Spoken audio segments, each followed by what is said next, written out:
The Wyoming wind did not welcome strangers. It tested them. On the morning Maggie Oor arrived in Bitter Creek, the wind scraped across the land like a blade, lifting dust and slamming it against the wooden walls of the Sweetwater stage stop. The mountains in the distance were not soft or beautiful. They looked like broken teeth biting into a sky that felt too wide for comfort. Eli Mercer stood by the hitching post, his gloved hand resting on the smooth gray wood. He shifted his weight carefully. His left leg still ached from the accident 3 winters ago when a panicked horse had crushed him in a snowdrift. The pain never truly left. It was a reminder of everything he had lost. He was 34 years old, and he was waiting for a wife.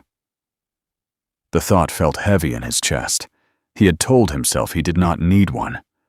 After the blizzard that took Clara and the unborn child, he had buried the part of him that wanted softness. Love was dangerous in this country. Love could freeze to death in your arms. But the ranch was failing. The house echoed with silence, and a man could not fight the Wyoming wind alone forever. The stagecoach appeared as a small brown shape on the horizon. Then came the rumble of wheels and the tired breathing of horses. Eli straightened his coat, brushing dust from his vest. He felt foolish wearing his black Sunday coat, like a man dressing up for something he did not deserve. The coach stopped. The door opened. A traveling salesman stepped down first, then a miner, and finally, her. Maggie Oor stepped into the Wyoming dirt. Eli blinked. She was not what he expected. He had imagined a strong farm widow with thick arms and steady eyes. The letters she had written were practical and neat. They spoke of sewing skills, of work ethic, of willingness. Nothing romantic, nothing foolish. But Maggie was thin, not fragile, but lean in a way that spoke of hunger. While her gray wool dress was clean but worn, her trunk was small and battered. And when she turned toward him, he saw something in her face that made his chest tighten. Fear. Not loud fear, not tears, but the quiet, alert fear of someone who had learned to survive. "Miss Oor," Eli said. "Mr. Mercer," she replied. Her voice carried a soft Irish edge she tried to hide. They shook hands. Her fingers were rough. Needle scars lined her fingertips. Factory hands. City survival. They rode into town together in silence. Bitter Creek was a small line of wooden buildings fighting against the wind. When they passed down Main Street, conversation stopped. Men stared. Women whispered. "Mail-order bride," someone muttered. Maggie kept her chin high, but Eli felt the heat of shame crawl up his neck. He hated the way they looked at her, like she was something purchased from a catalog. They married that afternoon in the small church. No flowers, no music, no family. Just a tired preacher and empty pews. When Eli slid the thin gold ring onto her finger, his hand trembled. Not from doubt, but from memory. He had once placed a ring on another woman's hand, a woman who had died in snow because he had been too proud to listen. "I pronounce you man and wife." It was done. The ride to the ranch took the rest of the day. When they crested the final hill, Maggie saw it. The Mercer Ranch. The house sagged on one side. Fence lines were broken, but the windmill creaked like it was tired of turning. It did not look welcoming. It looked wounded. "It needs work," Eli muttered. "It is standing," Maggie answered quietly. "That is enough for a start." That night, after a silent supper, Eli showed her the bedroom. "You will sleep here," he said. "And you?" "I will sleep in the bunkhouse." The words fell between them like cold stones. Maggie felt it instantly. Rejection. Distance. The same judgment she had seen in men back in New York, that she knew what they thought of women who had survived by doing what they must. "Good night, Mr. Mercer," she said, her voice hard. He hesitated. "Call me Eli." "Good night, Eli." She lay in the large iron bed alone. The wind screamed against the walls. The room felt too big, the silence too wide. She pulled a small brass locket from her pocket and opened it. Her sister Sarah smiled back from the tiny picture. "I made it," Maggie whispered. "I am a wife." But her voice shook. In the bunkhouse, Eli did not sleep either. He stared at the ceiling and listened to the wind. He thought about the way her hands trembled when they shook. He thought about the fear in her eyes. He told himself he was doing the right thing by keeping distance. He told himself he could not lose another woman to this land. But as the night stretched long and cold, one truth settled heavily in his chest. The house did not feel empty anymore. And that terrified him more than the wind ever could. The first week on the Mercer ranch did not feel like a marriage. It felt like survival. Maggie learned quickly that Wyoming did not care about letters written in neat ink or promises made in a quiet church. It cared about strength, about water, about whether you could endure. The well sat 300 yards from the house, 300 yards of open wind and dust. And every morning she carried 2 heavy oak buckets across that distance again and again until her shoulders burned and her palms split open. She did not complain. Eli watched from the corral as she pumped the stiff iron handle with her full weight. Her dress clung to her back with sweat. Her hands, once skilled enough to stitch lace in a New York tenement, were now red and cracking from lye soap and cold water. He expected her to break. She did not. But when he finally stepped forward and took a wet shirt from her shaking hands, he saw the deep cut on her thumb. "Your hands are bleeding," he said. "It is nothing," she answered quickly, hiding them behind her apron. He wanted to take her hands, to wrap them in cloth, to tell her she did not have to prove anything. Instead, he hung the shirt on the line and said, "I will haul the water tomorrow." She stiffened. "I am not an invalid." "I know," he replied quietly. But I need you mending grain sacks in the barn. That takes skill." He walked away before he said something softer. He always walked away. In the barn that afternoon, one of the ranch hands leaned against a stall and smirked at her. "So the boss finally got himself a catalog bride," the man called Shorty said, loud enough for the others to hear. The barn fell quiet. Maggie did not lower her eyes. She stood, walked to Shorty's torn saddlebag, and picked it up. Your gear is falling apart," she said calmly. "If you treat your horse like this leather, I pity the animal." Shorty blinked. She sat back down and threaded heavy twine through the torn buckle. "Bring it here," she told him. "I will fix it, but you oil it after, unless you prefer riding like a fool." Gus, the older foreman, laughed sharply. Shorty turned red and handed it over. From the shadows near the tack room, Eli watched. She had not needed him, while that stirred something in his chest that felt like pride. 2 days later, the sky changed. It turned copper. The wind died. The air felt wrong. "Inside!" Eli shouted as the wall of dust came racing across the prairie. The storm hit like a solid wave.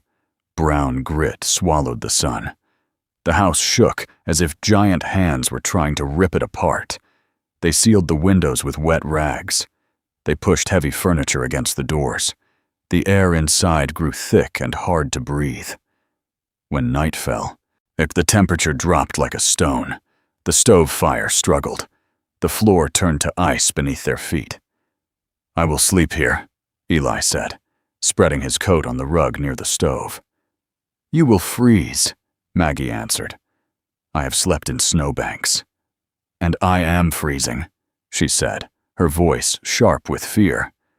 "The quilt is heavy enough for 2. I ask only for warmth." He hesitated. Then he stood. They lay stiff on the iron bed. a foot of cold sheet between them.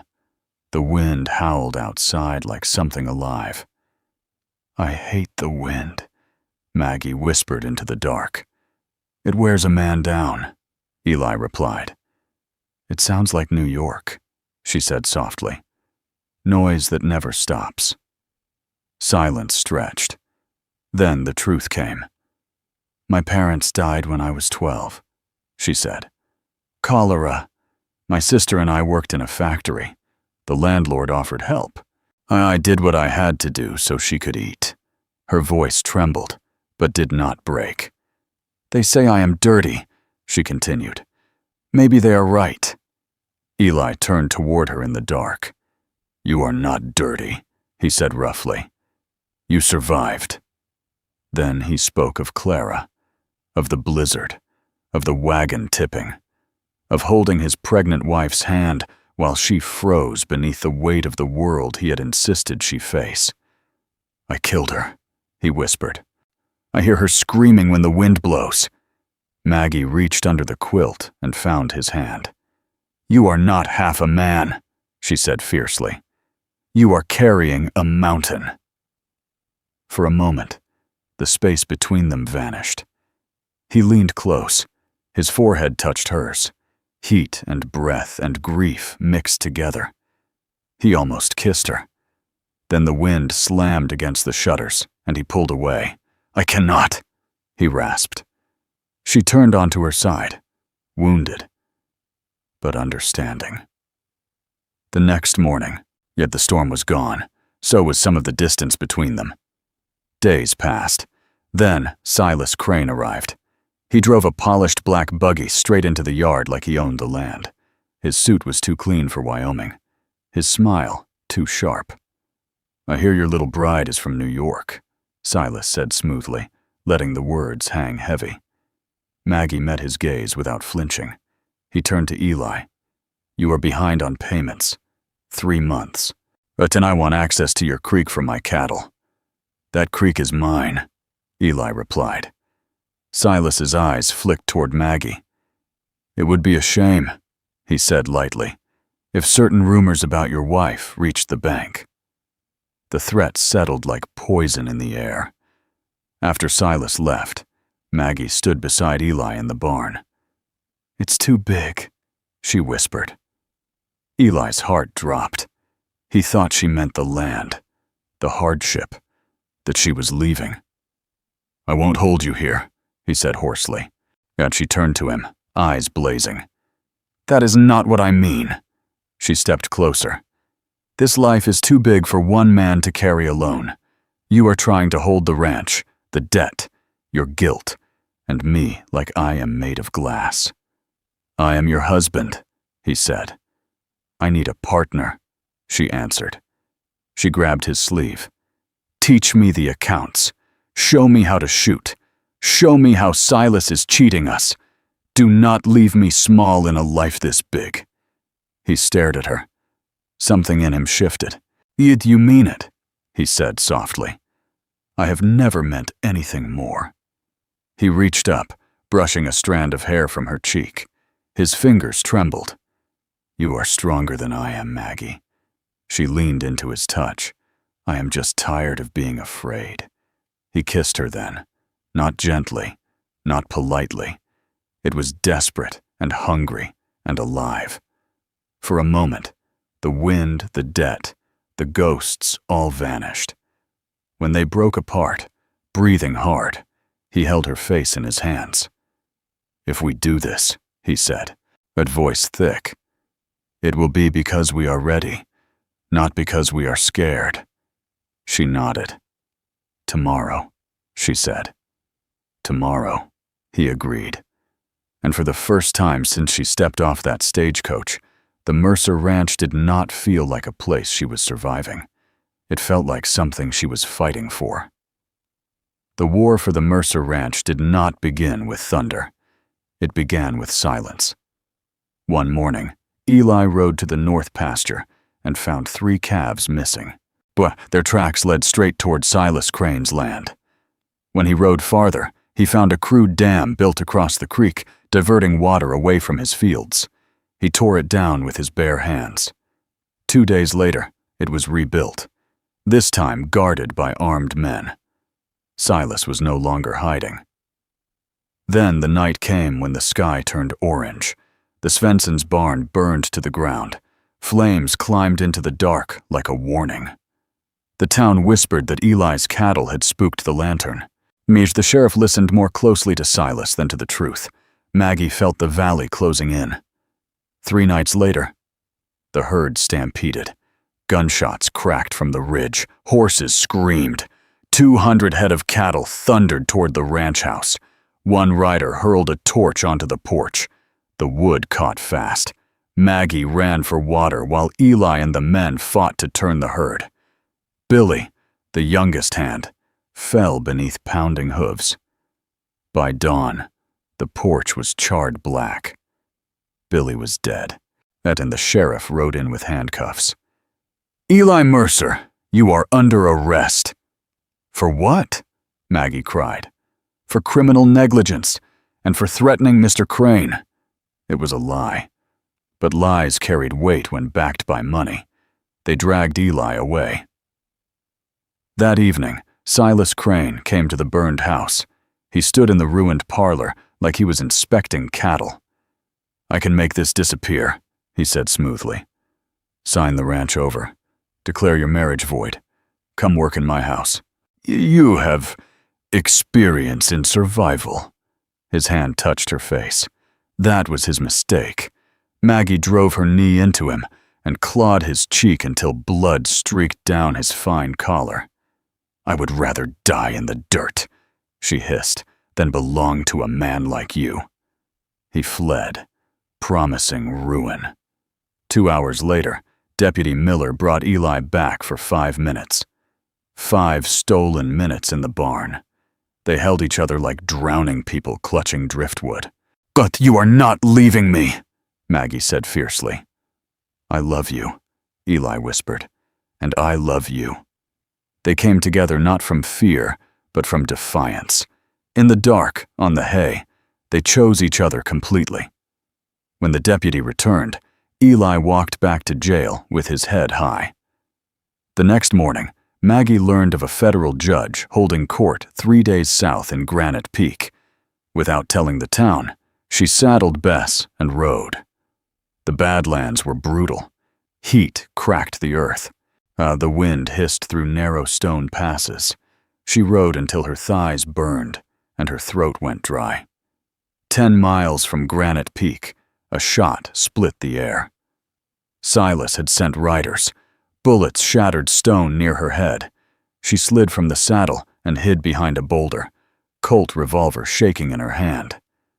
"Come out, Mrs. Mercer," a man called from the ridge. She remembered Eli's voice. "Breathe. Squeeze. Do not pull."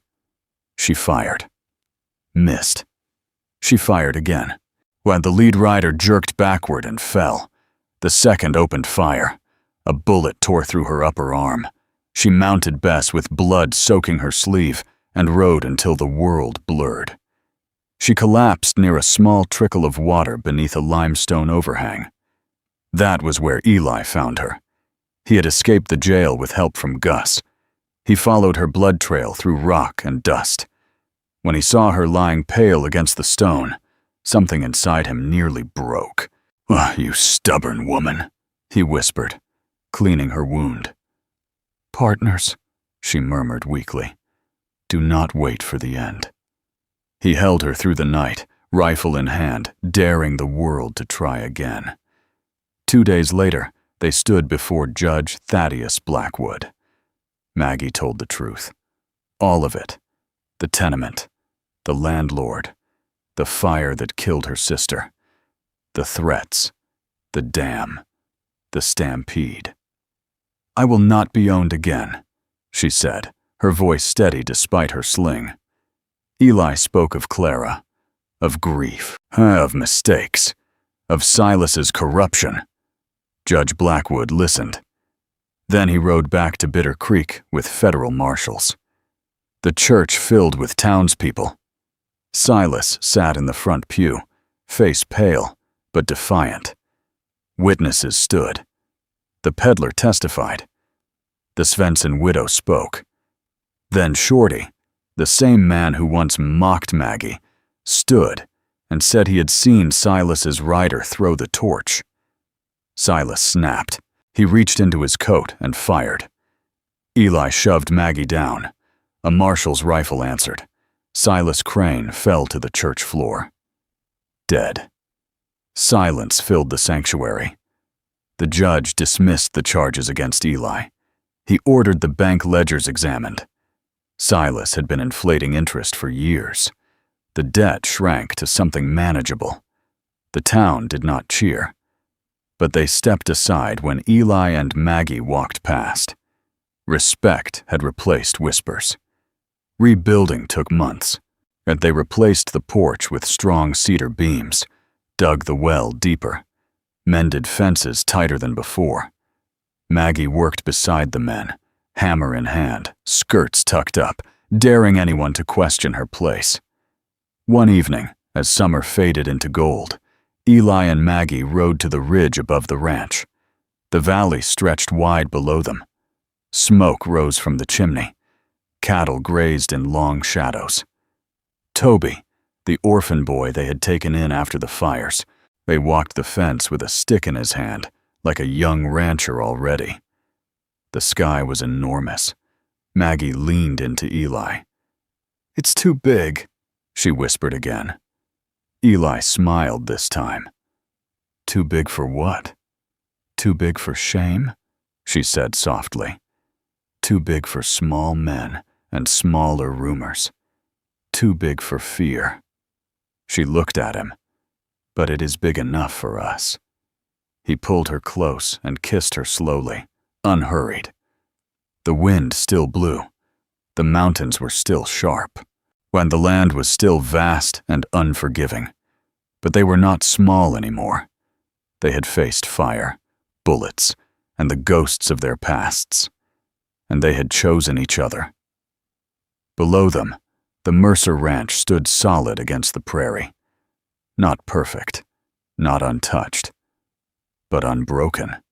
And as the first stars pierced the violet sky, Eli and Maggie Mercer rode home together, not as strangers bound by paper, but as partners who had proven that love, when fought for, could be bigger than the land itself.